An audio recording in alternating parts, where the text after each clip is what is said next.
Vamos, nesta noite, meditar sobre Gênesis 41. É o capítulo desta noite, Gênesis 41. Nesse trecho enorme, dos versículos 1 a 36, nós vemos o desenvolvimento da história em 4 etapas. Então eu vou destacar as 4 etapas, e os irmãos poderão acompanhar o comentário acerca das 4 etapas no desenvolvimento da história. É a história em que é o momento, é uma espécie de dobradiça na narrativa. É o momento em que José abandona definitivamente a sua posição de escravo. Nós chegamos aqui no ápice, num momento em que há uma reviravolta na vida de José. E essa reviravolta começa agora, no capítulo 41. Então, é um capítulo muito importante. Começa no capítulo 41 e ela completa a sua volta, dessa reviravolta, ela é completa também no capítulo 41. Então, o capítulo 41 é uma grande dobradiça na história de José. E por isso fica difícil fazer a quebra do capítulo em algum ponto. Mas eu vou fazer a quebra dele no versículo 36. Vamos olhar o desenvolvimento da história em 4 etapas. E na semana que vem, se Deus permitir, aí eu prossigo com a sequência dessa história, que consubstancia essa reviravolta na vida de José. Vamos fazer a leitura então, como é nosso costume, vamos fazer a leitura do texto todo e depois eu vou mostrar para os irmãos os detalhes ligados a essa porção que leremos. Então diz assim, Gênesis 41, versículos 1 a 36, fala assim: passados 2 anos completos, Faraó teve um sonho. Parecia-lhe achar-se ele de pé junto ao Nilo. Do rio subiam 7 vacas formosas à vista e gordas, e pastavam no carriçal. Após elas subiam do rio outras 7 vacas, feias à vista e magras, e pararam junto às primeiras, na margem do rio. As vacas feias à vista e magras comiam as 7 formosas à vista e gordas. Então acordou Faraó. Tornando a dormir, sonhou outra vez. De uma só haste saíam 7 espigas cheias e boas. E após elas nasciam 7 espigas mirradas, crestadas do vento oriental. As espigas mirradas devoravam as 7 espigas grandes e cheias. Então acordou Faraó. Fora isto um sonho. De manhã, achando-se ele de espírito perturbado, mandou chamar todos os magos do Egito e todos os seus sábios, e lhes contou os sonhos, mas ninguém havia que lhos interpretasse. Então disse a Faraó o copeiro-chefe: lembro-me hoje das minhas ofensas. Estando Faraó muito indignado contra os seus servos e pondo-me sob prisão na casa do comandante da guarda, a mim e ao padeiro-chefe, tivemos um sonho na mesma noite, eu e ele. Sonhamos, e cada sonho com a sua própria interpretação. Ou melhor, cada sonho com a sua própria significação. Achava-se conosco um jovem hebreu, servo do comandante da guarda. Contamos-lhe os nossos sonhos, e ele nos interpretou, a cada um segundo o seu sonho. E como nos interpretou, assim mesmo se deu. Eu fui restituído ao meu cargo, o outro foi enforcado. Então Faraó mandou chamar a José, e o fizeram sair à pressa da masmorra. Ele se barbeou, mudou de roupa, e foi apresentar-se a Faraó. Este lhe disse: tive um sonho, e não há quem o interprete. Ouvi dizer, porém, a teu respeito, que, quando ouves um sonho, podes interpretá-lo. Respondeu-lhe José: não está isso em mim, mas Deus dará resposta favorável a Faraó. Então contou Faraó a José: no meu sonho estava eu de pé na margem do Nilo, e eis que subiam dele 7 vacas gordas e formosas à vista, e pastavam no carriçal. Após estas subiam outras vacas, fracas, muito feias à vista e magras. Nunca vi outras assim disformes em toda a terra do Egito. E as vacas magras e ruins comiam as primeiras 7 gordas. E depois de as terem engolido, não davam aparência de as terem devorado, pois o seu aspecto continuava ruim, como no princípio. Então acordei. Depois vi em meu sonho que 7 espigas saíam da mesma haste, cheias e boas. Após elas nasceram 7 espigas secas, mirradas e crestadas do vento oriental. As 7 espigas mirradas devoravam as 7 espigas boas. Contei-o aos magos, mas ninguém houve que mo interpretasse.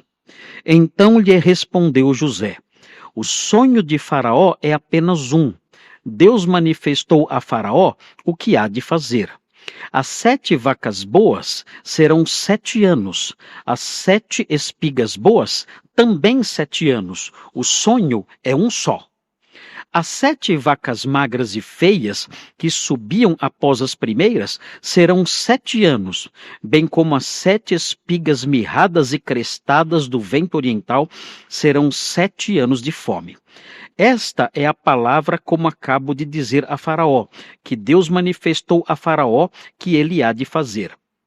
Eis aí, vem 7 anos de grande abundância por toda a terra do Egito. Seguir-se-ão 7 anos de fome, e toda aquela abundância será esquecida na terra do Egito, e a fome consumirá a terra. E não será lembrada a abundância da terra em vista da fome que seguirá, porque será gravíssima.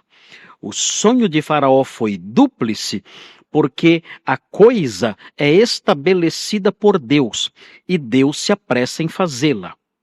Agora, pois, escolha Faraó um homem ajuizado e sábio, e o ponha sobre a terra do Egito.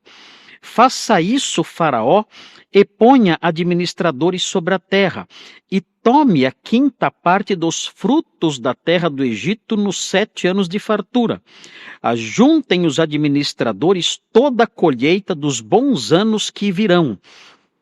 Recolham cereal debaixo do poder de Faraó para mantimento nas cidades e o guardem. Assim, o mantimento será para abastecer a terra nos 7 anos da fome que haverá no Egito, para que a terra não pereça de fome. Então aí está o nosso texto de hoje. Eu dividi, como eu disse, em 4 etapas a narrativa, e eu nomeei cada etapa a partir daquilo que a etapa ensina ou expõe de modo claro, de modo principal. Primeiro, nos versículos 1 a 8, nós temos os sonhos de Faraó. É a primeira etapa nessa porção que estamos estudando hoje, a primeira etapa na narrativa que estamos estudando, os sonhos de Faraó, nos versículos 1 a 8. Depois, a segunda etapa da narrativa é a indicação do copeiro-chefe. O copeiro-chefe se lembrou e indicou José. Isso nós temos nos versículos 9 a 13, a indicação do copeiro-chefe.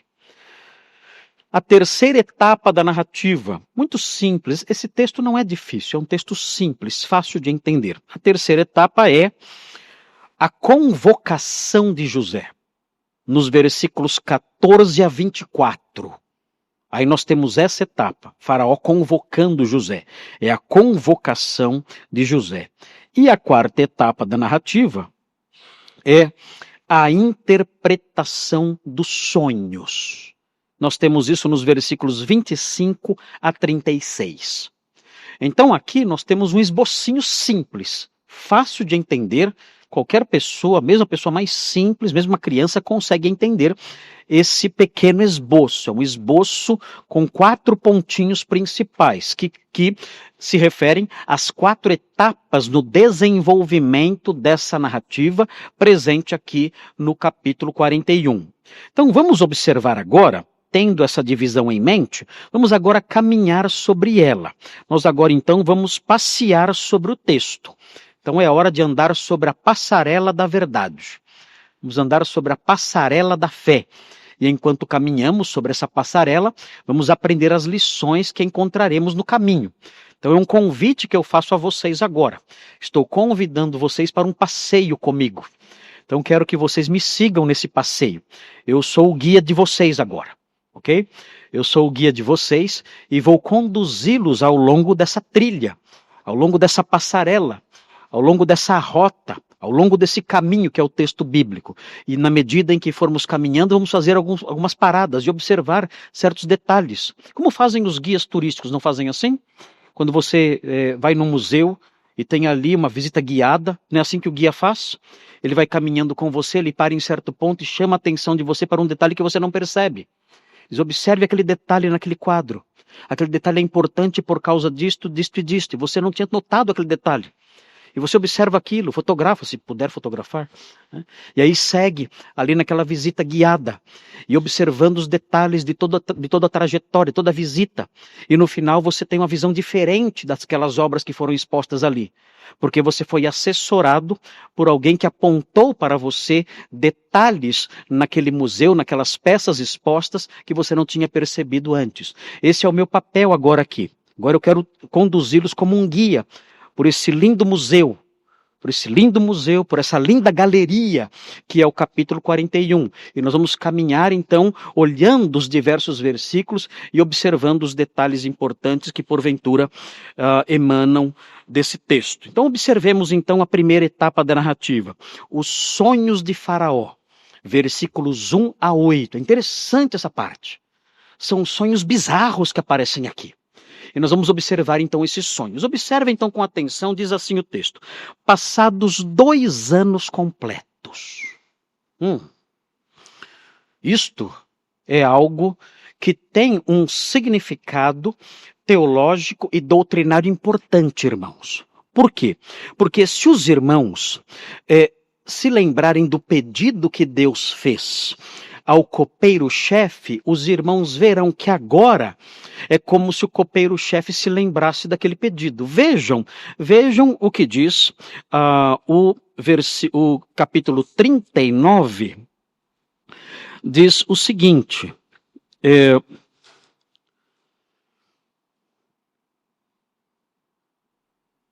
no versículo 23, o copeiro-chefe, todavia, não se lembrou de José. José interpretou o sonho do copeiro-chefe. O copeiro-chefe, o seu sonho era um sonho favorável a ele. Era um sonho cujo cumprimento envolvia sua libertação. E aquilo de fato aconteceu. E José havia pedido ao copeiro-chefe, quando você for liberto, lembre-se de mim, porque eu fui colocado nessa prisão de modo injusto. Eu fui vendido, eu sou hebreu, eu fui vendido na terra dos hebreus. E estou colocado nessa masmorra sem motivo nenhum, injustamente. Então, quando você for restabelecido a sua função na corte, como copeiro de Faraó, segundo a interpretação que eu acabei de fazer do sonho que você teve, lembre-se de mim, por favor. Mas vejam, 23, o copeiro-chefe, todavia, não se lembrou de José. Porém, dele se esqueceu. Foi mais uma injustiça que José sofreu. O copeiro-chefe foi restabelecido, passou a servir Faraó novamente, ali a taça na mão de Faraó, ele passou a servir novamente, um cargo de confiança, um cargo de extrema confiança. Já explicamos por que, os motivos desse cargo ser um cargo de extrema confiança. Passar o cálice diretamente para a mão de Faraó significava que Faraó confiava nele mais do que nos seus próprios familiares, porque alguém poderia envenenar o vinho. Mas ele era alguém de extrema confiança, foi restabelecido nessa condição e poderia influenciar Faraó e dizer, olha, existe um jovem que me ajudou. E eu gostaria de sugerir que você o libertasse, porque é um jovem justo, e Deus fala através dele. Mas o texto diz que o copeiro-chefe não se lembrou de José, porém dele se esqueceu. Quando começamos o capítulo 41, o texto diz, passados 2 anos completos. Ou seja, ele realmente não se lembrava de José e os anos se passaram. E nós olhamos para isso e vemos então a sequência da história, quando ele se lembra, enfim, de José, nós então lembramos daquela velha palavrinha que começamos a estudar, que estudamos já quando expusemos vários pontos aqui da história de José, a palavrinha providência de Deus.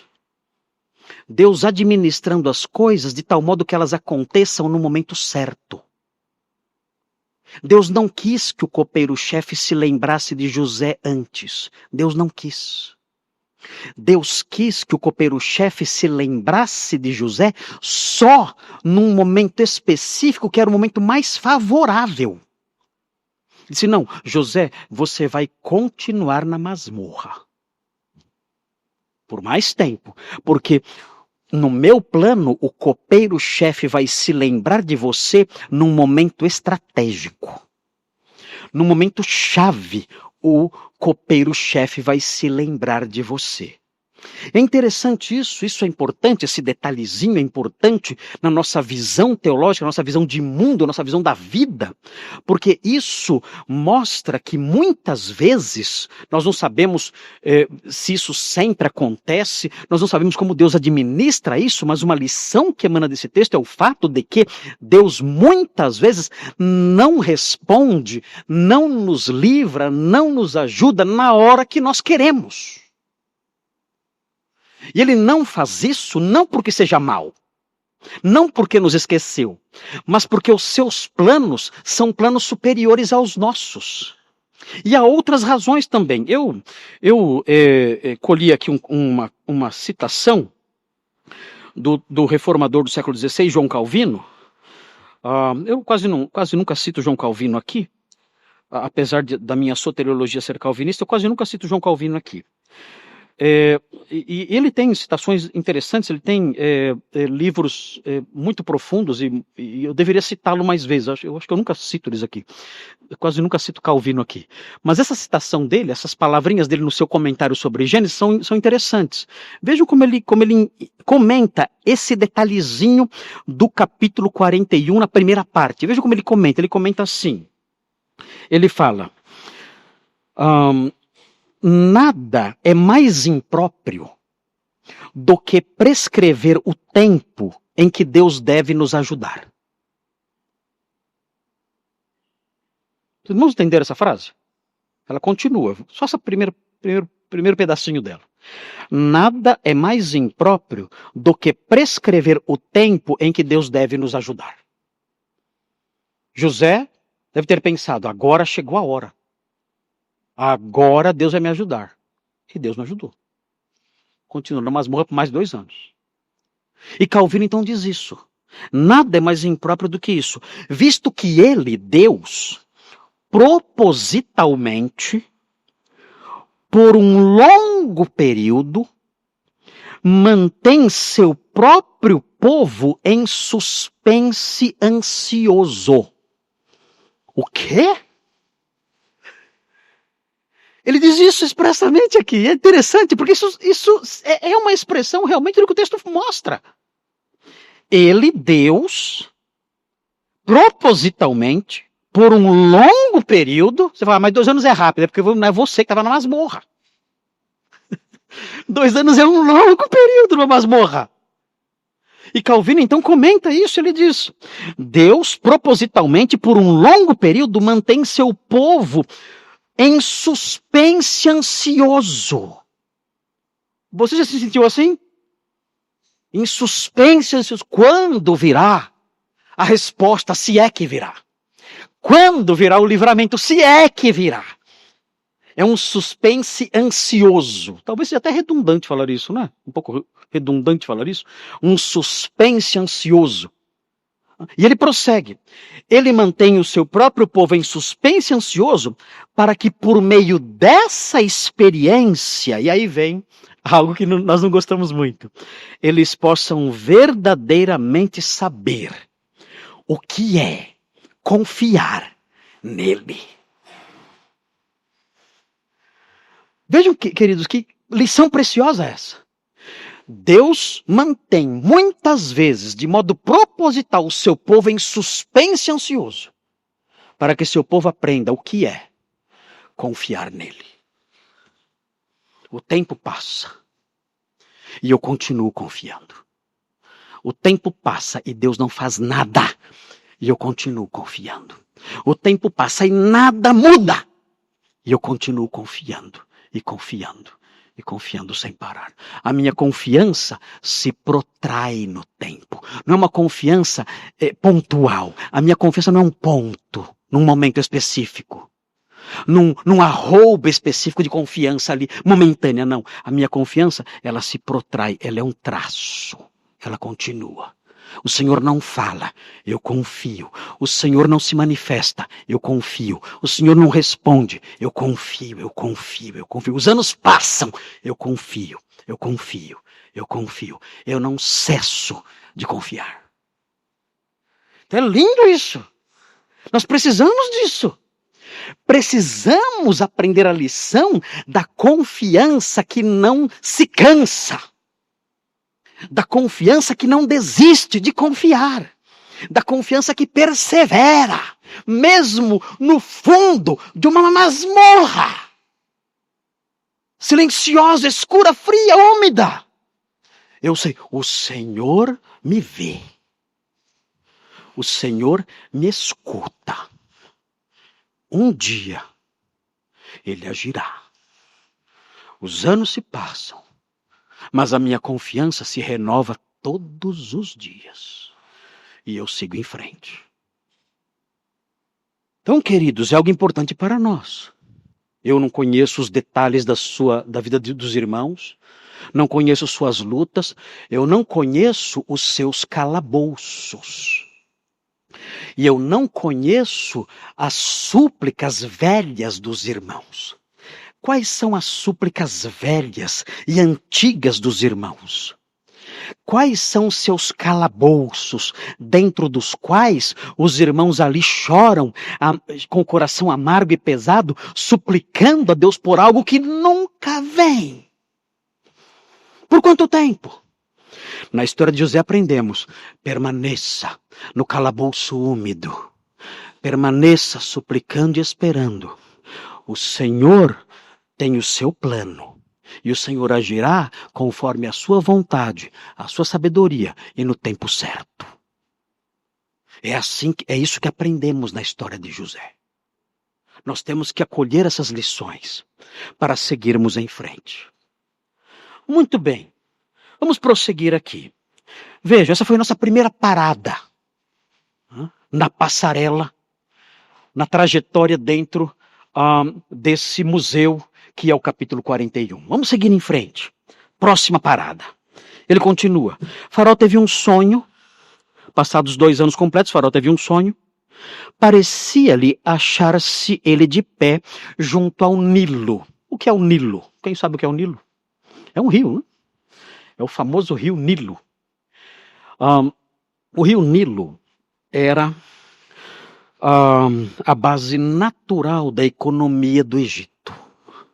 Era um rio muito, muito, muito importante. O rio Nilo estava ligado ao bem-estar social e econômico do Egito. Quando o faraó viu o rio Nilo no seu sonho, ele já percebeu que seu sonho tinha uma grande importância. Porque o rio Nilo era um rio crucial, um fator crucial para a história, para o bem-estar social, para o bem-estar econômico daquele país. Então, isso certamente já chamou a sua atenção.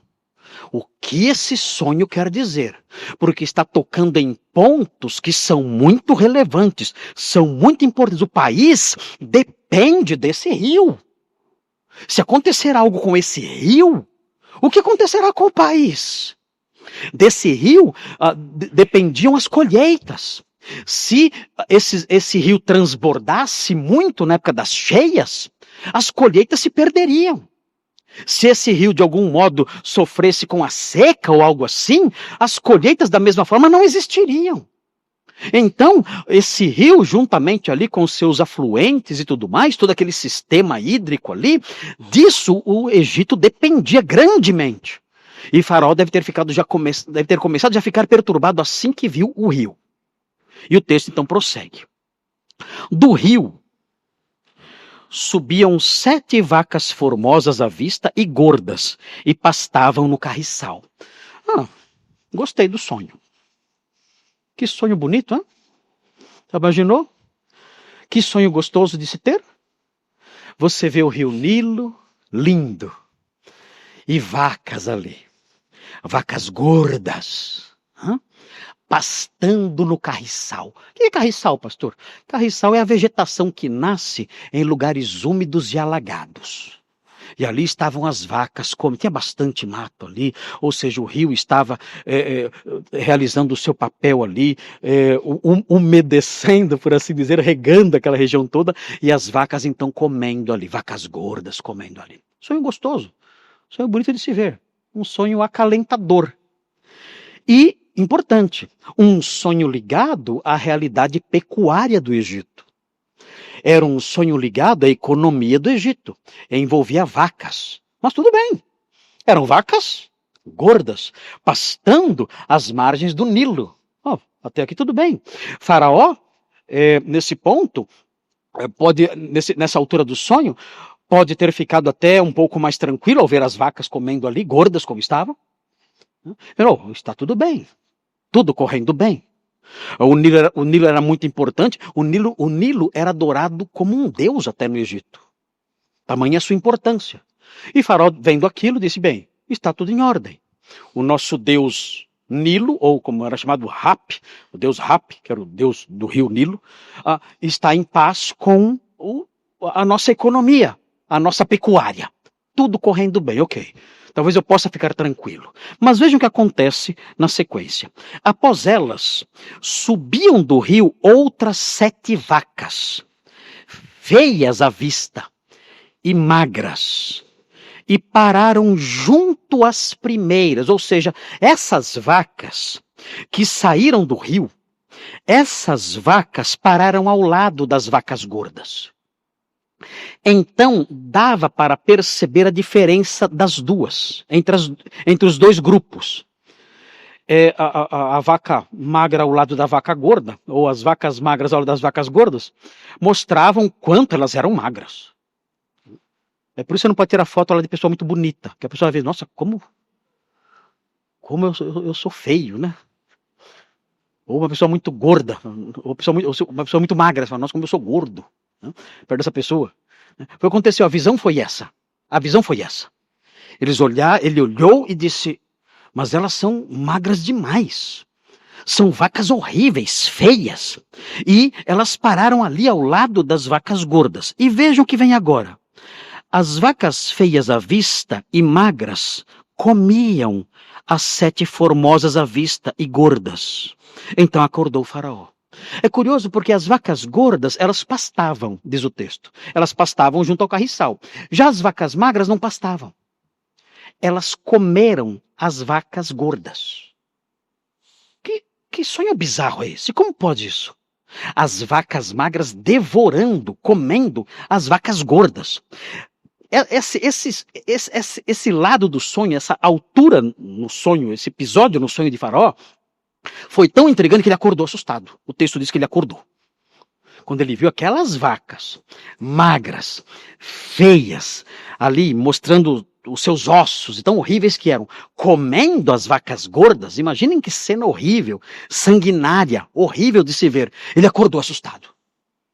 Talvez gritando. Não sei se seu cônjuge faz isso às vezes. Acorda gritando, você acorda assustado também. Mas o sonho faz isso conosco, não faz? Quando o sonho é assustador, é horrível, nós acordamos assustados. E foi o que aconteceu com o faraó. O sonho foi tão feio, tão feio, tão feio, que ele acordou, desesperado, assustado. E viu que era um sonho, falou, não foi nada, isso não foi nada. E voltou a dormir, diz o versículo 5. Tornando a dormir, sonhou outra vez. De uma só haste saíam 7 espigas cheias e boas. Agora, notem, agora já não é algo ligado à pecuária. É algo ligado a quê? À agricultura. Já apareceu o Nilo. Já teve um sinal relacionado à pecuária. Agora vem um sinal ligado à agricultura. Esse sonho está mexendo com as bases de sustentação de uma nação. E Faraó está começando a perceber isso. Tem algo de errado está vindo por aí. Ele fica muito perturbado. O texto diz que saíam 7 espigas cheias e boas. E prossegue. E após elas nasciam 7 espigas mirradas, crestadas do vento oriental. Era um vento quente que queimava. Crestada significa tostada. O vento era tão quente que tostava as espigas. As espigas mirradas, e aí vem a parte mais bizarra ainda. As espigas mirradas devoravam as 7 espigas grandes e cheias. Que sonho é esse? Como pode isso? Espigas? Comendo espigas? Que raio de sonho é esse? O que significa isso? Como pode uma espiga comer outra espiga? E ele vê isso, ele acha isso estranho. Então, novamente, acordou o Faraó. Fora isto um sonho. Quando ele acorda, diz o versículo 8, de manhã, diz o texto, achando-se ele de espírito perturbado, ele percebeu que o sonho era sério e, especialmente, a visão das vacas era uma visão que o deixou impactado. Ele mandou chamar todos os magos do Egito. É assim, havia no Egito uma cultura relacionada a sonhos. Os egípcios acreditavam no significado dos sonhos. E havia, inclusive, escolas. Havia uma escola que se chamava Escola da Vida. E essa escola ensinava como interpretar sonhos. Então, os sábios do Egito eram pessoas que frequentavam essa escola. E, além disso, além de receberem instruções de como interpretar sonhos, você falava o que havia nos seus sonhos, e aqueles homens, então, eram hábeis para detectar o significado daquilo, porque eles tinham até livros que mostravam o significado de cada elemento de um sonho. Eles eram versados nisso. Eles estudavam essas coisas. E eles também estudavam outras matérias. Então eram grandes intelectuais também. Não estudavam somente interpretação de sonhos. Estudavam outras matérias também, científicas, literárias. Então eram grandes intelectuais. E além disso, eles tinham a fama de serem homens dotados por Deus de certas habilidades sobrenaturais. Era assim que eles eram vistos. Então o Faraó disse, eu não tenho problemas em relação a isso. Porque eu estou assistido por pessoas extremamente hábeis. Pessoas que estudam os sonhos nos livros. Pessoas que conhecem todos os segredos das diversas ciências que há no mundo. E pessoas dotadas por Deus com a capacidade de interpretar essas coisas. Ele então chamou essas pessoas. E o texto diz que ele mandou chamar todos os magos do Egito e todos os seus sábios. Pessoas assim, que tinham esse perfil, essa formação que eu mencionei agora. E vejam, ele lhes contou os sonhos, mas ninguém havia que lhes interpretasse. Disseram, olha, nós não sabemos o que isso significa. E Faraó ficou desesperado. Ele disse, mas se vocês não sabem, então não há esperança nenhuma. O que eu faço agora? Eu sou o rei do Egito. Eu tenho aqui a melhor escola com os melhores sábios, os melhores mágicos, as pessoas mais versadas nessas coisas. Vocês eram a minha esperança para interpretar tudo isso que eu acabei de narrar aqui. E vocês dizem que não sabem? E ele então fica bastante perturbado, bastante irritado com essa situação. E aí nós entramos então na segunda etapa da narrativa. E veja então, qual é a segunda etapa da narrativa? É a indicação do copeiro-chefe. O que acontece então agora? Nessa segunda etapa, o versículo 9 diz, então disse a Faraó o copeiro-chefe. Apareceu o copeiro de novo. Ele estava lá ainda, trabalhando na corte, como José disse que iria acontecer. Ele diz o quê? Lembro-me. Ah, safado. Só agora? 2 anos depois? Lembro-me hoje das minhas ofensas, ele diz. Agora a memória dele volta. Por quê? Deus tinha um plano específico.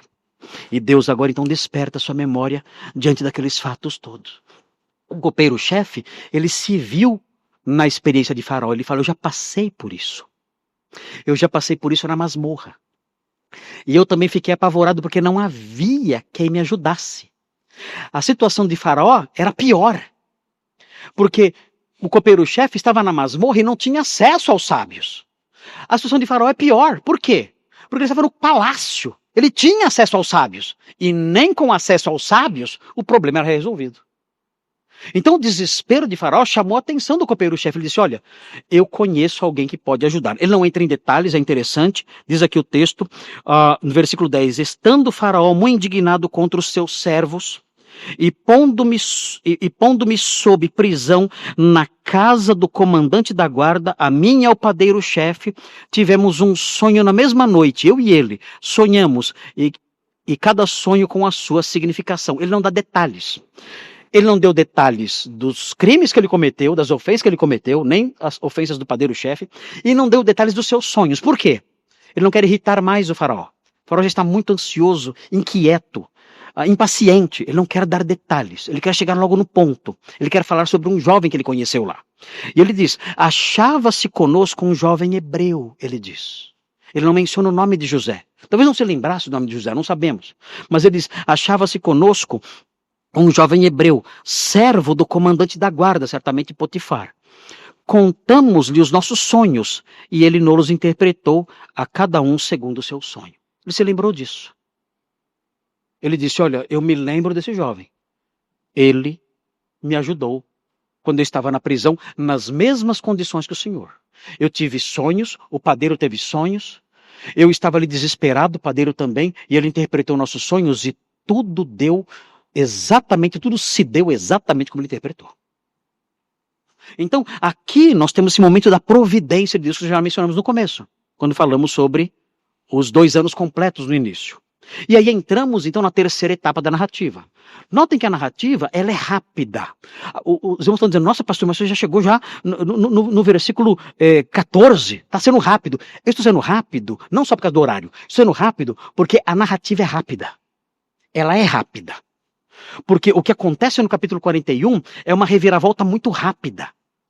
Demorou 2 anos para acontecer. Mais até, né? Considerando os 2 anos desde que ele conheceu o copeiro até esse ponto, sim, foram 2 anos. Mas os sofrimentos de José já vinham se prolongando desde os seus 17 anos. Aqui ele tem 30 anos de idade. Quantos anos se passaram? 13 anos. São 13 anos de escravidão e de injustiça que José passa aqui. Mas agora, no capítulo 41, as mudanças que acontecem são rápidas demais. É tudo depressa, aparece a palavrinha depressa aqui. E o que vem a seguir é tudo muito rápido. José, ele rasteja por 13 anos como escravo, como ali administrador sendo escravizado, às vezes injustiçado, jogado numa masmorra, rastejando ali pela vida. Desde que seus irmãos o lançaram numa masmorra ou numa cisterna. Mas agora, depois de todo esse tempo, de 13 anos de escravidão e de injustiças, ele rapidamente é alçado. De repente, num só dia, ele é alçado a uma posição elevadíssima. É quase que imediata a coisa. É uma mudança radical e rápida demais. Veja o que acontece na terceira etapa, a partir do versículo 14. Diz assim, então Faraó mandou chamar a José, e o fizeram sair à pressa. Vejam, agora aqui, a velocidade é grande em que as coisas acontecem. Tudo que aprendemos de José até agora, nos capítulos anteriores, devagar, ali as coisas acontecendo devagar, agora tudo acontece depressa. Ele mandou chamar a José e o fizeram sair à pressa da masmorra. Ele se barbeou. Aqui o que significa isso, se barbeou. Como é que só que ele fez? Os hebreus não faziam a barba. Deixavam a barba comprida. Os egípcios tiravam a barba. Mas os egípcios não tiravam só a barba, tiravam o cabelo também. Então os egípcios, eles cortavam tudo, barba e cabelo. Então é possível que José fez isso aqui. É possível aqui que José, ele falou, bom, eu vou me apresentar dentro dos padrões da moda egípcia. Eu vou fazer o possível para me apresentar assim. E rapou tudo. Rapou a barba e o cabelo. Ficou lá. Nesse estilo. O estilo, vocês não vão lembrar desse ator, o estilo Yul Brynner. Não sei quem se lembra desse ator, que fez o papel de faraó num dos filmes antigos aí. Me lembro agora, acho que os 10 Mandamentos, não me lembro. Pastor Thomas assistiu, você já era grande nessa época já. Quando tinha esse ator, um ator totalmente calvo, né? E ele era o faraó. Os egípcios eram assim, sem barba e sem cabelo. Então, José fez isso, ele raspou tudo. Os hebreus deixavam a barba, o cabelo, sem problema nenhum. Mas José disse, não, eu vou me apresentar de modo que Faraó se agrade da minha aparência. E ele faz isso, o texto diz, aqui no versículo 14, diz que ele mudou de roupa. E aí fica a dúvida, mas onde ele arrumou outra roupa? Então, certamente, as pessoas da corte o ajudaram. Disseram, olha, esse moço não pode se apresentar a Faraó nesse estado. Ele é um escravo jogado aí numa masmorra, não tem condições. Nós temos que vesti-lo melhor. Então, certamente, supriram essas roupas para ele.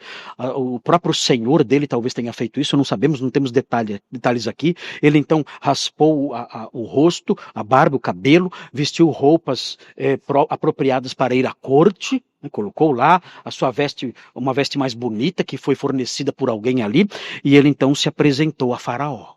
É interessante isso aqui, essa sensibilidade desse moço. Ele é muito sensível a isso. E é curioso, porque aqui eu quero abrir um parentezinho aqui interessante, importante, que é o seguinte. Nós, como crentes, servos de Deus, nós podemos abraçar elementos da cultura à nossa volta. Não há problema nisso.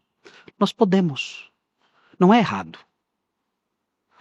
Nós podemos adotar elementos culturais ligados à moda, por exemplo, ligados a vestimentas.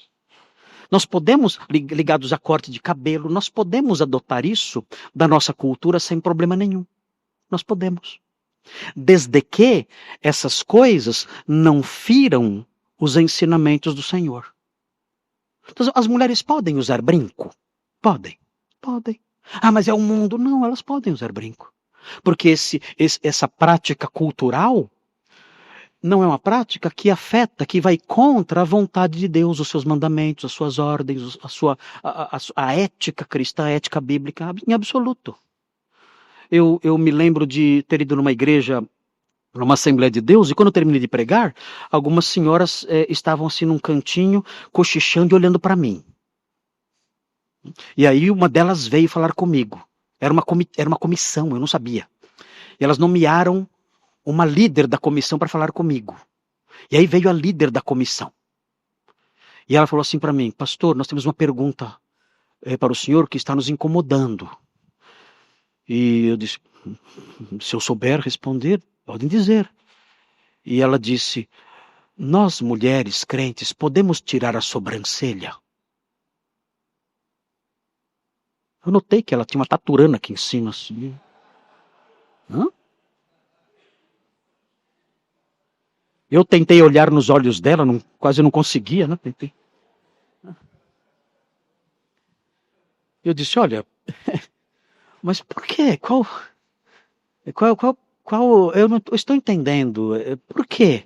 Não, porque nós fomos ensinadas de que se nós nos depilarmos a sobrancelha, embaixo dos braços e tudo mais, isso nós perderemos a nossa salvação, porque isso é mundano. Irmãos, agora nós rimos, né? Mas no momento eu me compadeci daquelas senhoras, que vejam o sofrimento delas, e o sofrimento dobrado dos maridos delas. Né? Ter que dormir com um orangotango, né? Ali. Assustador. E eu disse, irmã, por favor, eu disse, olha, a nossa salvação não está fundamentada nessas práticas. É muito louvável a preocupação da irmã em não se igualar com as pessoas lá de fora. Mas nesse aspecto não há problema nenhum. Esse não é um aspecto que fere a moral cristã. Esse não é um aspecto que fere os ensinos éticos da palavra de Deus, que fere o caráter de Deus, que envergonha o evangelho de absolutamente. É claro que se a irmã encher a cara de maquiagem, sair na rua como uma Jezabel, é claro que isso vai ser horrível, é claro que isso é até feio isso. Mas a irmã cuidar da sua aparência, nesse grau, nessas medidas de equilíbrio, de bom senso que a irmã está dizendo, não tem problema nenhum. Pode fazer isso. O mundo faz isso? Faz. Mas esse é um aspecto que nós podemos fazer o que o mundo faz sem ferir a vontade de Deus, sem problema nenhum. Então ela ficou mais aliviada, voltou lá com o recado para as irmãs, estavam as irmãs ali ansiosas ali, né, na rodinha esperando a resposta, e ela foi lá e levou o recado que as aliviou. Acho que naquela semana a manicure teve um lucro adicional ali naquele bairro ali, não sei, né? Não sei. Mas enfim, o que nós vemos aqui é isso. José faz isso. Ele não se curva à cultura egípcia no aspecto que fere a vontade de Deus. Ele, inclusive, corrige aspectos do pensamento egípcio na sequência. Ele corrige alguns aspectos do pensamento errado dos egípcios na sequência da conversa. Mas naqueles aspectos culturais que ele percebe que não ferem a vontade de Deus, ele se associa, sem problema nenhum. Então raspa então seu cabelo, raspa sua barba, veste aquelas roupas e vai até Faraó. E se apresenta ali a ele. E vejam então a sequência aí do versículo. Diz assim: este lhe disse. E agora Faraó vai contar o sonho de novo. Os irmãos vão ver que o sonho é repetido agora. Mas o Faraó, ao narrar o sonho agora, ele acrescenta alguns detalhezinhos. Ele acrescenta alguns detalhes ligados às suas impressões pessoais. E esses detalhes acerca das suas impressões pessoais são importantes, até para a interpretação que vem depois. Vejam aí, este lhe disse: tive um sonho e não há quem o interprete. Ouvi dizer, porém, a teu respeito, que quando ouves um sonho, podes interpretá-lo. Então, ele está expressando aqui uma concepção religiosa específica. Ele cria no seguinte: olha, há pessoas que têm um dom em si, dado pelos deuses. E você, pelo que eu ouvi falar, você é alguém assim. Então José agora vai corrigir a visão de Faraó. Ele diz: respondeu-lhe José, não está isso em mim. Vejam, não, eu não tenho dom nenhum. Eu não tenho habilidade nenhuma. Não há nada em mim.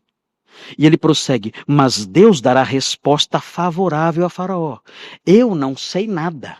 Eu não sei nada. Não tenho sabedoria específica nenhuma em mim.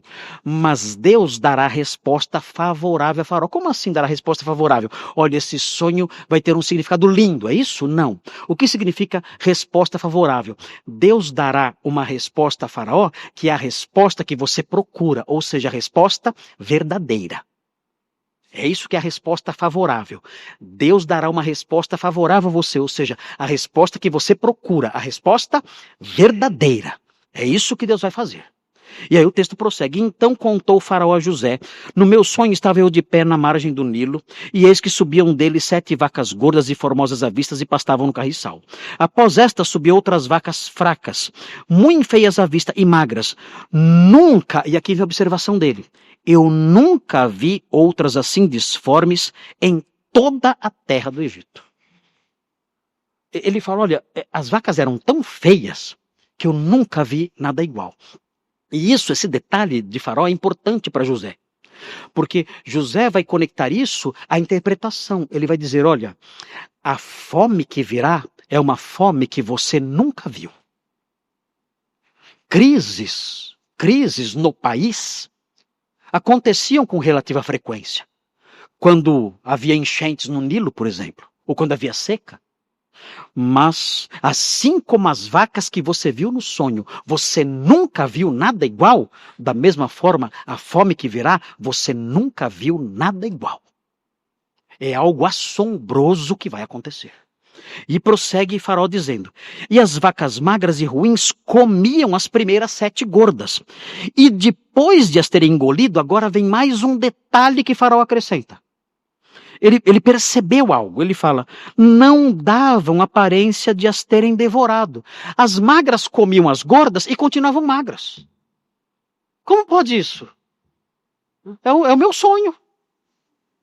É o meu sonho. Elas comiam e não engordavam. Que maravilha, hein?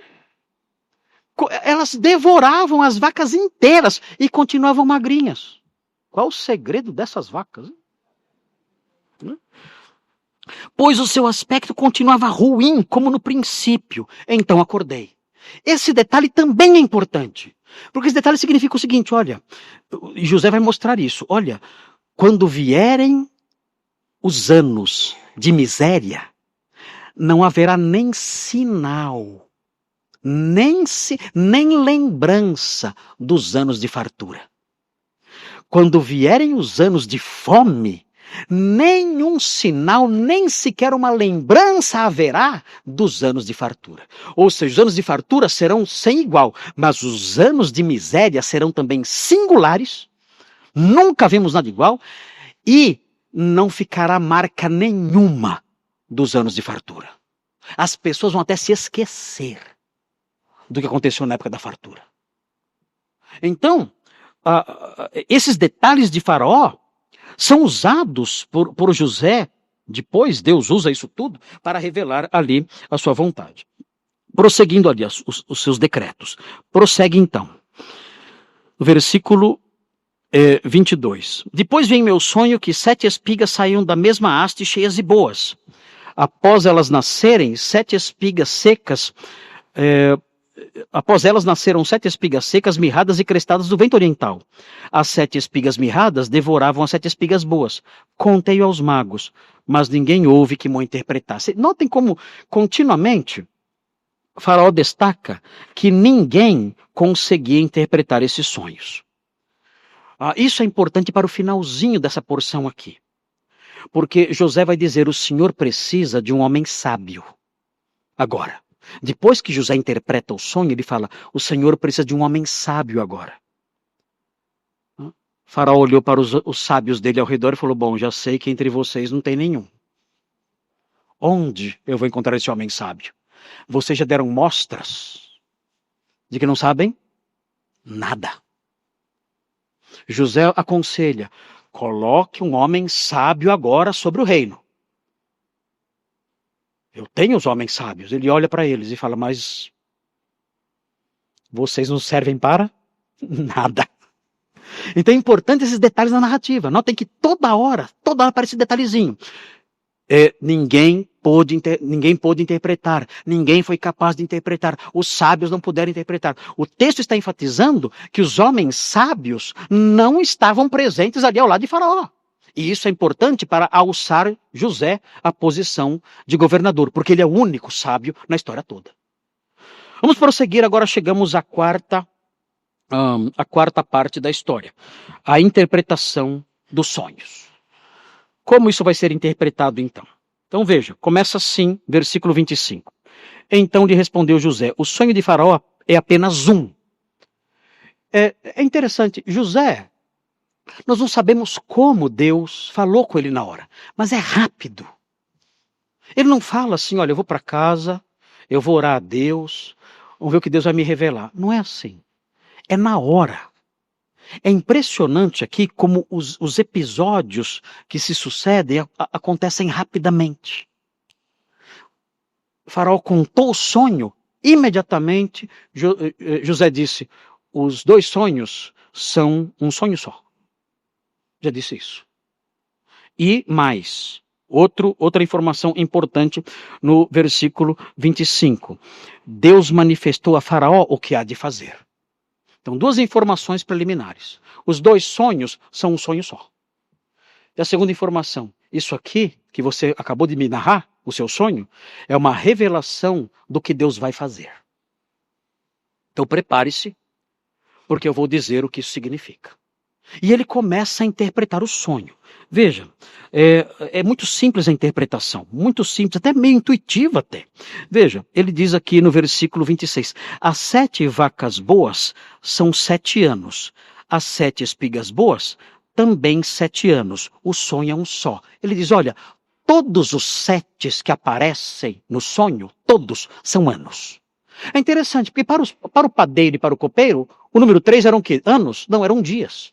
Como é que ele sabe a diferença Não, os 3 cestos que vocês viram, as 3 videiras que vocês viram, isso aí são 3 dias. Agora aqui não, aqui são 7 anos. Deus vai revelando para ele, imediatamente. Sem que ele consulte o Senhor vai enchendo o coração dele com a verdade. Ele vai dizendo as coisas. E o texto prossegue. As 7 vacas magras e feias, que subiam após as primeiras, serão 7 anos, bem como as 7 espigas mirradas e crestadas do vento oriental, serão 7 anos de fome. Ele vai explicando, todos os 7 são anos. As vacas gordas e as espigas boas são 7 anos de fartura. E as vacas magras e as espigas feias são 7 anos de fome. Esta é a palavra, como acabo de dizer a Faraó, que Deus manifestou a Faraó, que ele há de fazer. Deus vai trazer 7 anos de fartura e 7 anos de fome. E é interessante isso. O texto da narrativa prossegue, porque nós estamos caminhando para uma afirmação doutrinária muito rica. E ele prossegue nas suas explicações. Ele diz, eis aí vem 7 anos de grande abundância por toda a terra do Egito. Seguir-se-ão 7 anos de fome, e toda aquela abundância será esquecida na terra do Egito, e a fome consumirá a terra. E não será lembrada a abundância na terra, em vista da fome que seguirá, porque será gravíssima. O sonho de Faraó foi dúplice, ele diz, e ele explica por quê. O sonho de Faraó foi dúplice porque é coisa estabelecida por Deus. Ele está dizendo o seguinte, olha, você teve 2 sonhos porque é algo que Deus quis confirmar. Deus estabeleceu isso mesmo. Tanto que Deus fez você sonhar 2 vezes, tendo o mesmo significado. Isso vai acontecer. E ele diz, isso foi estabelecido por Deus e mais, Deus se apressa em fazê-la. E nós temos aqui no versículo 32 uma afirmação com uma carne, um conteúdo doutrinário e teológico muito tenso. Ou, melhor dizendo, muito denso, muito forte, muito pesado. Deus estabeleceu isso vai acontecer, e isso vai acontecer depressa. E o próprio Deus vai fazer isso acontecer. Deus estabeleceu isso, ele é o desenhista dessa história. Ele é o desenhista desses fatos e ele vai executar esses fatos. Ele é o projetista desses fatos e ele é o empreiteiro que constrói esses fatos na história. Então, aqui nesse versículo, como já dissemos em outras ocasiões, aqui nesse versículo nós encontramos essa doutrina riquíssima acerca da administração de Deus na história humana. E isso explica a nós também. Quem desenhou a nossa história? Deus. Quem faz com que essa história seja executada? Deus. Deus executa os planos que ele próprio traçou. Esse tema é um tema que me atrai bastante, porque é um tema que me faz descansar. Isso me faz descansar.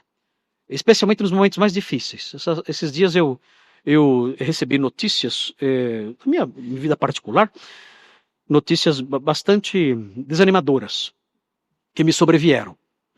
Essas notícias me sobrevieram, me deixaram bastante abatido, fiquei muito abatido nesses últimos dias. Domingo eu não estava aqui, estava viajando, durante essa viagem estava bastante abatido com as questões da minha vida pessoal com as quais eu passei a ter que lidar agora. Isso me deixou bastante triste, bastante preocupado e com o semblante, como nós aprendemos, né? Com o semblante caído, né? Semblante caído. Foi muito difícil. Coisas comuns da nossa vida, coisas comuns do dia a dia, coisas comuns da experiência neste mundo. Mas eu tenho que aprender, irmãos, e todos nós temos que aprender, que a doutrina cristã que brota das Escrituras não pode ser somente uma árvore que eu contemplo e acho bonita. Eu usei aqui a figura do museu, mas talvez nós possamos mudar a figura do museu para a figura de um pomar. Um pomar em que no meio do qual nós andamos e conhecemos as frutas todas, e alguém vai nos explicando e mostrando as frutas, e depois da explicação ele diz, agora podem se servir. Peguem as frutas, comam. Ou seja, a teologia que brota desses textos não deve ser apenas um quadro, não deve ser apenas algo que eu contemplo, acho bonito, interessante. Não, eu devo me alimentar delas.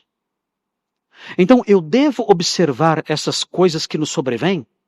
Nós temos que aprender a pegar essas coisas que nos sobrevêm, que nos desagradam, que nos desanimam, essas ondas geladas e fortes, maiores do que nós e mais fortes do que nós, que nos lançam por terra. Tiram as nossas noites de sono, nos deixam tristes e cansados, arrasados até. Por que não? Irmãos, nós temos que reconhecer a nossa natureza criada, a nossa criaturidade, se é que isso existe. Mas temos que reconhecer a nossa criaturidade, a nossa pequenez. Nós somos pessoas abatíveis. Nós não somos de ferro. Quando chegam essas coisas que eu mencionei, quando chegam notícias más, problemas insolúveis, situações das quais não sabemos como sair, nós ficamos abatidos, sim. E ficamos entristecidos, sim. Mas são nesses momentos em que nós não podemos parar e somente contemplar a árvore que aprendemos a contemplar nos textos bíblicos que são colocados diante de nós todos os domingos. É o momento que temos que estender a mão e tomar do fruto. E comê-los, e nos alimentar deles, e experimentar a sua doçura em nossos lábios, em nossa boca. Precisamos aprender isso. Não podemos ser somente crentes cerebrais, que só aprendem a sã doutrina, e isso não altera nada a nossa vida. Quando a onda gelada vem, eu sou devastado, destruído e não me levanto mais. Não. Eu tenho que aprender a contemplar a linda árvore da teologia. E conhecê-la bem. Mas também eu tenho que aprender a estender a mão. Tomar do seu fruto e comer. Eu tenho que aprender, Senhor, isto que me sobreveio e que me abateu, isto é expressão, conforme aprendi ao ler a sua palavra, isso é expressão dos seus planos. E os seus planos nem sempre são planos com detalhes que me agradam. O papinho que tem aí fora, Deus tem algo maravilhoso para você, lixo. Você não sabe. Você não sabe. Deus tem algo maravilhoso para você se você for crente no céu. Aqui, você não sabe. Você acha que a sua velhice vai ser num barco pescando? Gostoso. Acha que é assim que vai ser sua velhice? Num barco, bonitinho, ali pescando, gostoso. Aí você vai morrer assim, estou sentindo uma dorzinha aqui. E morre sorrindo? Às vezes é assim. Existe algo chamado Alzheimer. Existe algo chamado diabetes. Todas essas coisas existem. As coisas não sobrevêm. E vai sobrevir. E sobrevirá a todos nós, de um modo ou de outro. Poucos terão a felicidade de morrer no barco sorrindo. Poucos. Os planos de Deus para nós envolvem momentos amargos e difíceis. E são nessas horas que a teologia deve adquirir o formato de um fruto para o qual eu estendo a mão. E colho. E me alimento dele. Então, quando eu vejo algo assim, o que eu tenho aqui no versículo 32, o que eu tenho aqui é uma fruta preciosa, que deve me alimentar. Senhor, eu não entendo essas coisas. Por que isso me sobreveio? Por que as coisas são assim? Por que não pode ser diferente? Por que eu tenho que lidar com isso agora? Eu não tenho como lidar com isso. Eu não tenho solução para isso. Eu não sei como enfrentar esse problema. Eu estou abatido, triste, eu não sei o que fazer. Então, nessas horas é que eu estendo a mão, que eu devo aprender a estender a mão e colher o fruto e comer. A teologia, então, se torna prática para mim e me consola. Marcos, você pensa que você é alguém jogado neste mundo e aí levado ao léu? Não. Eu tenho um plano para você. E esse plano inclui essas coisas. Confia em mim, porque o meu plano é sábio, é bom, é justo. E os objetivos que eu tenho com isso, nem sempre eu revelo. E nem são da sua conta. Nem são. Eu não tenho, Marcos, aprenda. Eu não tenho que na execução dos meus decretos, eu não tenho que lhe dar satisfações. Eu sou o chefe e o Senhor. Você é o servo, só. Então o seu trabalho é obedecer e confiar, só. Obedeça e confie. Tome essa fruta para você. Alimente-se dela. É isso que você tem. E siga em frente. É isso. Então o que nós temos aqui é isso, é algo assim. Eu aprendo aqui como Deus cuida da história. Ele a desenha e ele a executa. E eu posso ficar tranquilo. Ele é um Deus sábio e amoroso. Eu posso descansar me alimentando da fruta, desse fruto que é a providência sábia de Deus. Vejam Isaías 46. Veja Isaías 46. Eu tenho tanto para falar nesse aspecto, como essa doutrina da providência de Deus é importante para a nossa vida cristã. Vejam como Deus lida com a história. Isaías 46, versículo 9. Diz assim: lembrai-vos das coisas passadas. Deus falando aqui. Lembrai-vos das coisas passadas, da antiguidade, que eu sou Deus e não há outro. Eu sou Deus e não há outro semelhante a mim. Ele diz, não existe Deus como eu. Eu sou único. Eu sou único. Ele vai mostrar como a sua unicidade se manifesta. Como a sua unicidade se manifesta? Ele diz que desde o princípio anuncio o que há de acontecer. E desde a antiguidade, as coisas que ainda não sucederam. Como ele faz isso? Como ele anuncia antes o que vai acontecer depois? Como ele faz isso? Ele explica. Que digo, o meu conselho permanecerá de pé. É simples. Eu digo o que vai acontecer, porque o que vai acontecer é o meu conselho, é o meu desígnio, é o meu plano. E vejam, o meu conselho permanecerá de pé. Por isso eu posso dizer o que vai acontecer. Porque eu vou fazer o que eu designei acontecer. E prossegue realçando isso mais ainda. Farei toda a minha vontade. Eu digo o que vai acontecer, porque o que vai acontecer, eu farei acontecer. Eu designei o que vai acontecer e eu farei o que vai acontecer. Ele diz no versículo 11, que chamo a ave de rapina desde o Oriente. E de uma terra longínqua, o homem do meu conselho. Eu o disse e também o cumprirei. Tomei este propósito, também o executarei. Eu sou as duas coisas. Eu desenho o projeto e eu executo o projeto. Eu vou fazer isso. Eu vou trazer sobre você, Judá, eu vou trazer a ave de rapina. Eu vou trazer sobre você, Judá, eu vou trazer o homem do meu conselho, o homem que eu designei, eu vou trazer sobre você. Eu designei isso e eu vou fazer isso. Eu desenho a história e a executo. Não duvide. Eu faço o que eu planejo. Vejam o capítulo 37 do mesmo texto de Isaías. 37, 24.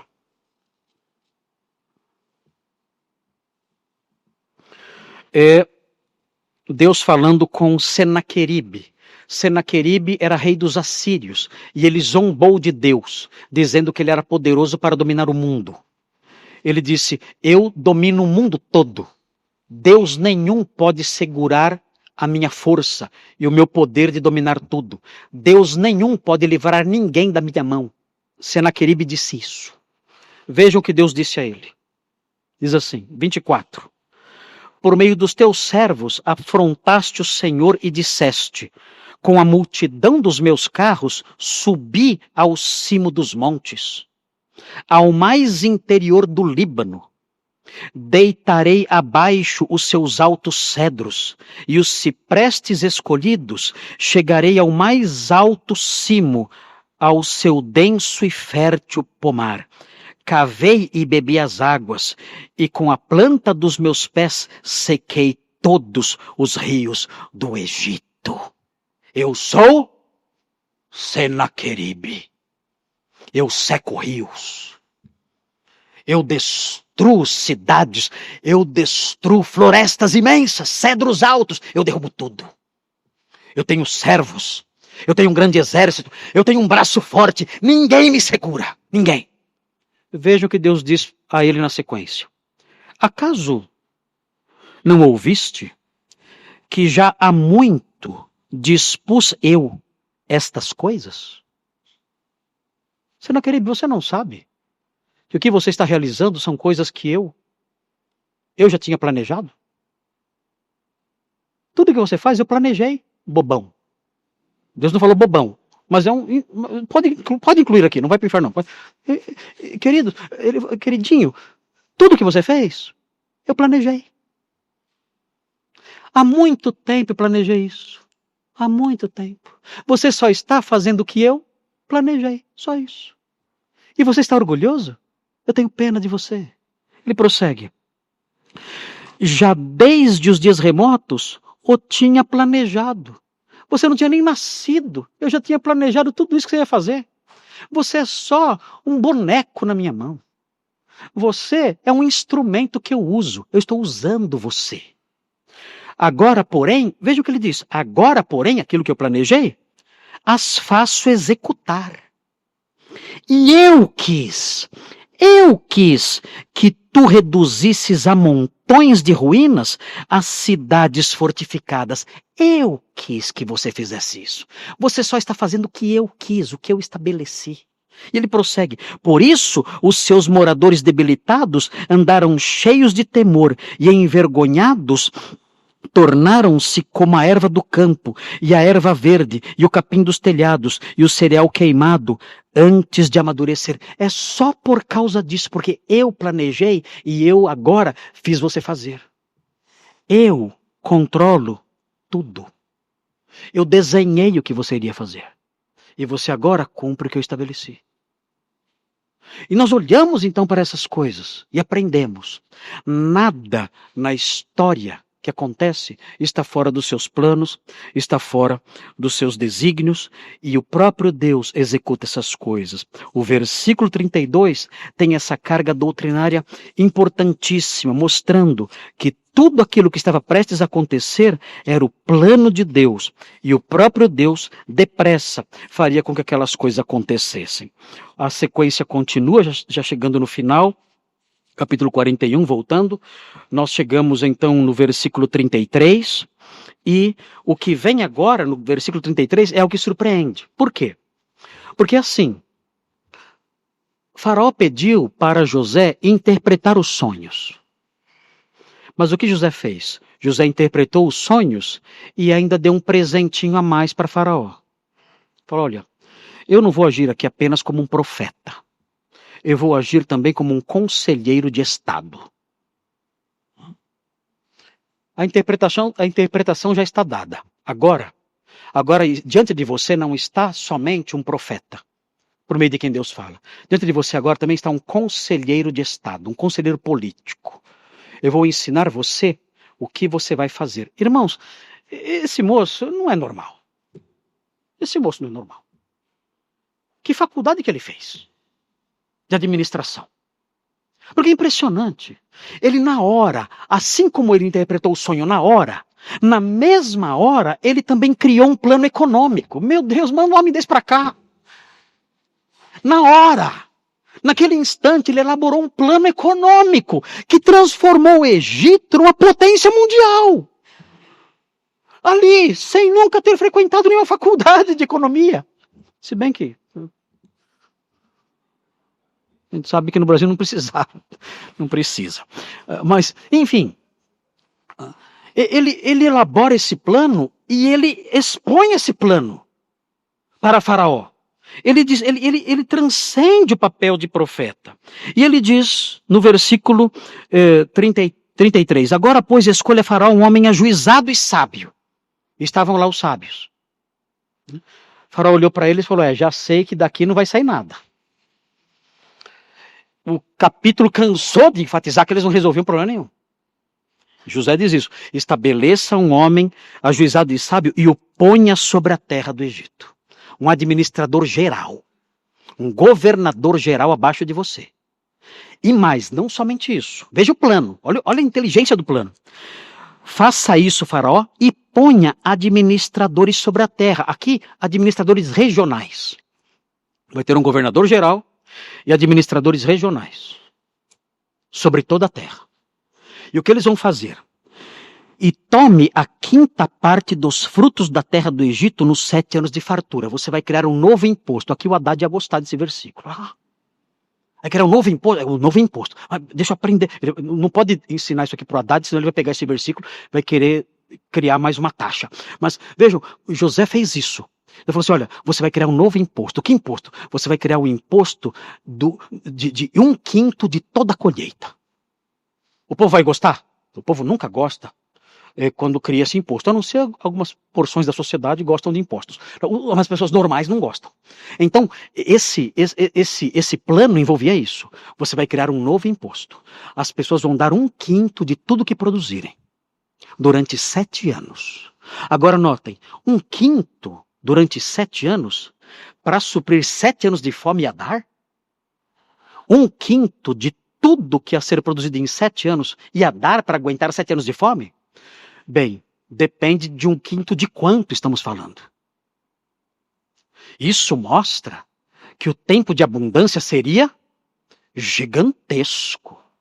1/5 dos 7 anos supriria 7 anos de fome, que daria para o Egito comer e ainda vender para as nações vizinhas. Irmãos, a abundância do Egito nesses 7 anos seria demais. José então fala isso. Olha, estabeleça isso, esse plano, você vai cobrar 1/5 de cada colheita e você vai armazenar isso. E o texto prossegue. Ajuntem os administradores, esses líderes regionais, ajuntem toda a colheita dos bons anos que virão. Recolham cereal debaixo do poder de Faraó para mantimento nas cidades e os guardem. Façam celeiros grandes e guardem os cereais ali.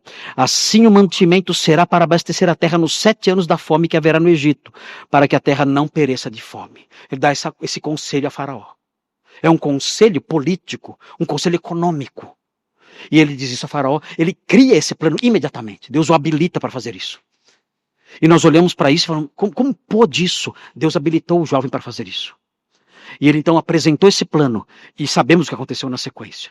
O Faraó ficou impressionado e disse, olha, é para estabelecer um homem sábio? É. Eu acho que já sei quem vai ser. José, quem? Estou olhando para ele agora. E aí nós vemos no capítulo 41, José sendo alçado a essa posição extraordinária. É uma reviravolta fantástica que veremos na próxima semana. Como nós podemos encerrar isso? Já está tarde já, né? Como podemos encerrar isso? Bem, eu vou encerrar com uma pergunta intrigante aqui diante dos irmãos. Não sei se os irmãos são eventualmente incomodados por essas perguntas que eu vou fazer aqui agora. Mas talvez sejam. Se nós formos honestos, essas perguntas muitas vezes nos sobrevêm e não é errado que elas venham. As perguntas que eu enumerei aqui são as seguintes. Por que Deus fez tudo isso? Por que toda essa trama? Por que ele trouxe José ao Egito em condições de tanto sofrimento? Por que fez José passar por tantas injustiças? Por que, afinal, o próprio Deus trouxe aquela fome tão devastadora? O texto diz expressamente que ele faria aquilo. Alguém pode responder, para tornar José governador, ou para trazer Israel ao Egito e salvar Israel. Essas perguntas são válidas, mas essas respostas não satisfazem. Deus poderia ter feito tudo isso sem sacrificar ninguém, sem fazer com que José passasse por tudo aquilo e sem fazer sofrer tantas pessoas com a fome que veio.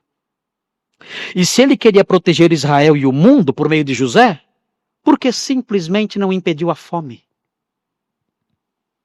Se ele trouxe José ao Egito para salvar o mundo da fome, por que ele simplesmente não impediu a fome? Não faz sentido. Quais eram seus objetivos secretos? Era preservar Israel? Por que não preservou de outro jeito? Por que simplesmente não levou José ao Egito de uma forma que ele não sofresse? E fez com que ele se tornasse governador de uma forma que ninguém sofresse? E protegesse seu povo de uma forma que não houvesse fome, nem coisas ruins e nada de tão pesado acontecendo? Porque o seu plano incluiu essas coisas, essas linhas tão amargas, tão difíceis, tão cheias de sofrimento? Quais eram os seus objetivos secretos? Por quê? Porque tinha que haver injustiça, porque tinha que existir a cisterna, porque tinha que existir a mulher de Potifar com acusações falsas, porque tinha que haver a masmorra, porque tinha que haver a fome. Por quê? Que respostas nós temos para isso? Porque o plano não foi diferente.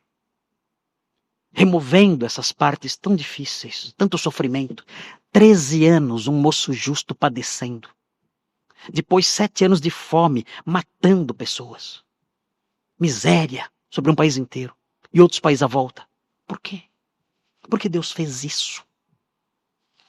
Quais eram seus objetivos secretos? Alguém sabe? Nós não sabemos.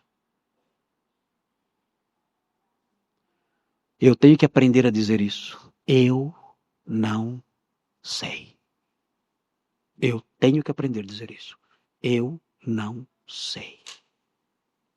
Eu não sei por que ele incluiu no seu plano essas linhas horríveis. Esses momentos horríveis e feios. Eu não sei. O que eu sei é que eu tenho que aprender a olhar para essas linhas horríveis e feias de um modo diferente da forma como o mundo olha. Como já mencionei aqui agora há pouco. E foi o que aprendeu o profeta Abacuque. Vejam o que Abacuque fala, e vamos terminar aqui. Em Abacuque 3, a famosa oração de Abacuque. Abacuque não entendeu nada do que Deus estava fazendo. Ele fez várias perguntas a Deus. Ele disse: por que o Senhor vai punir o justo por meio de alguém que é pior do... Por que o Senhor vai punir o ímpio por meio de alguém que é pior do que o ímpio? Abacuque faz perguntas no seu livro que ninguém entende, que ninguém tem a resposta. Por que o Senhor vai punir o ímpio com alguém que é mais ímpio do que ele? E ele lida com essas questões no seu livro. E as respostas são difíceis de se assimilar. Então ele termina o seu livro dizendo assim, versículo 17: ainda que a figueira não floresça, nem haja fruto na vide, o produto da oliveira minta e os campos não produzam mantimentos, as ovelhas sejam arrebatadas do aprisco e nos currais não haja gado, ou seja, fome total, não tem nada para comer, não tem nada no campo, não tem nada em casa, não tem nada no curral, nada, fome completa, crise absoluta, miséria total, não há o que comer, não há o que beber, falta mantimento, acabou tudo. Abacuque diz, ainda que isso aconteça, todavia, eu me alegro no Senhor. Eu não entendo, mas eu me alegro no Senhor, exulto no Deus da minha salvação. Eu me alegro nele, porque eu sei que ele existe e tem um propósito para todas essas coisas. E mais, o Senhor Deus, no meio dessas situações difíceis que eu não sei explicar, o Senhor Deus é a minha fortaleza. Ele me dá forças na masmorra, ele me dá forças na cisterna, ele me dá forças na hora da injustiça. O Senhor Deus é a minha fortaleza e faz os meus pés como os da corça. Como assim? Como ele faz os meus pés como os da corça? O versículo na sequência explica, e me faz andar altaneiramente. Como assim? Esse trecho explica o que é ter os pés como o da corça. O texto mostra que ter os pés como os da corça é andar altaneiramente. O que é isso? Andar altaneiramente. Andar altaneiramente é andar com os passos firmes. Eu ando com os passos firmes. Eu atravesso a vida com os passos firmes. Eu caminho. Firme. Não há fruto na vide. Não há ovelhas no curral.